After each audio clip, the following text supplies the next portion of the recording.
छाया आसमान देखो झूमता गगन है छाया आसमान देखो झूमता गगन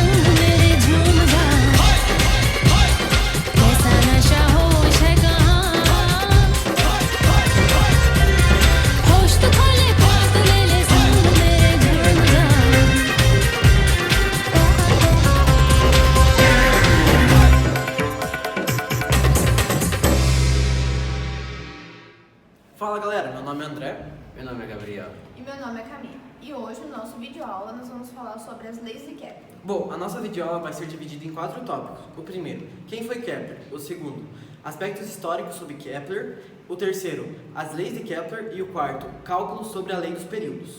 E não se esqueça de curtir, compartilhar e se inscrever no canal.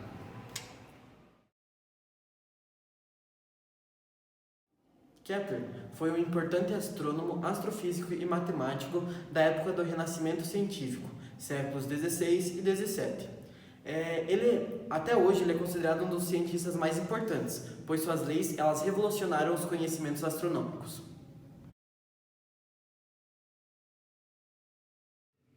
Kepler nasceu em 27 de dezembro de 1571, em Weilderstadt, no sul da Alemanha. Bom, ele sempre foi incentivado pelo seu pai a entrar no ramo da astronomia e sempre gostou. Existem 2 eventos que são considerados essenciais para ele ter se tornado um grande astrônomo. Aos 5 anos ele viu uma estrela cadente e aos 10 anos ele viu um eclipse lunar. Quem introduziu as ideias heliocêntricas de Copérnico na vida de Kepler foi seu professor, o padre astrônomo Michel Maslin, que dava aula no seminário onde Kepler estudava. Em 1596, Kepler escreveu sua primeira defesa aberta ao sistema de Copérnico, na obra Mysterium Cosmographica. Nesse livro, ele procurava explicar a sequência das órbitas dos planetas no sistema heliocêntrico, as grandes distâncias entre as órbitas e o porquê de existirem apenas 6 planetas orbitando o Sol: Saturno, Júpiter, Marte, Terra, Vênus e Mercúrio.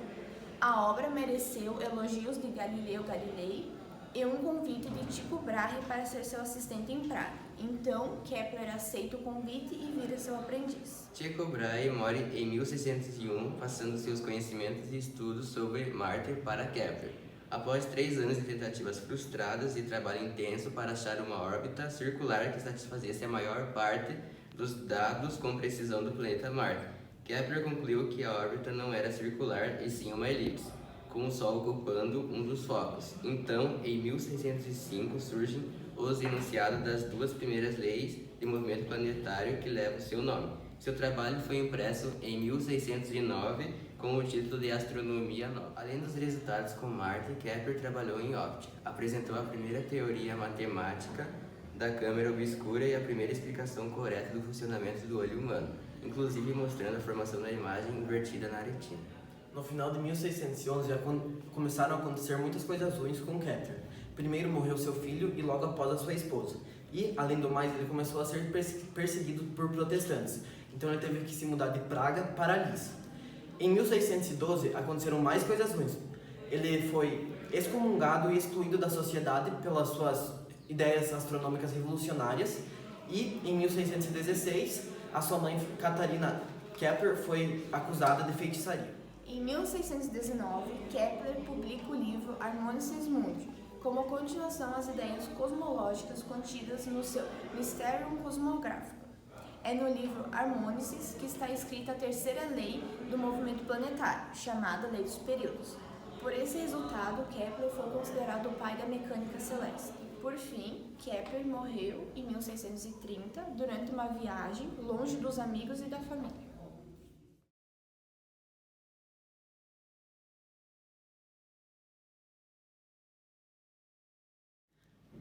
A primeira lei de Kepler, a lei das órbitas, ela diz que os planetas eles traçam um movimento ao redor do Sol de uma forma elíptica, ou seja, uma órbita elíptica. E também diz que o Sol está localizado em um dos focos dessa elipse. Bom, ela também trata sobre a excentricidade de uma elipse, que seria o grau de achatamento da elipse.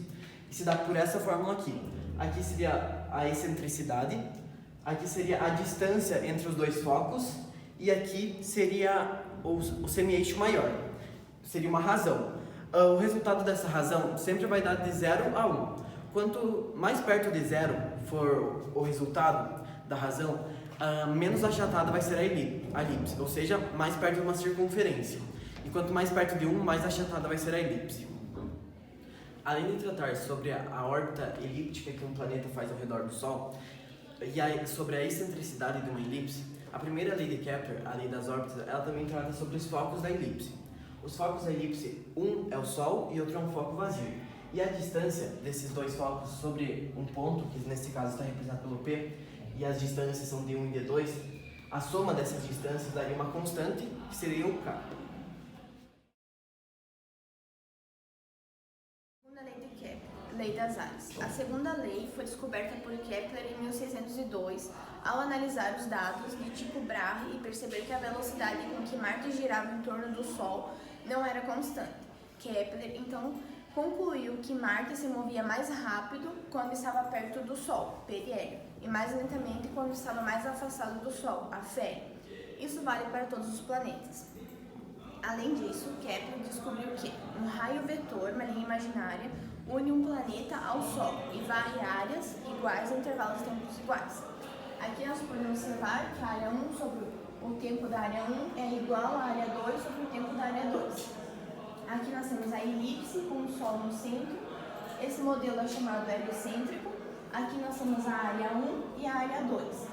A área 1 tem um trajeto maior e a área 2 tem um trajeto menor. Mas como elas fazem isso no mesmo tempo, podemos concluir que a área 1 tem a velocidade maior. E aqui temos o A de aféreo, que seria afastado do Sol, as linhas imaginárias, o P, que seria mais próximo do Sol, que seria o periélio.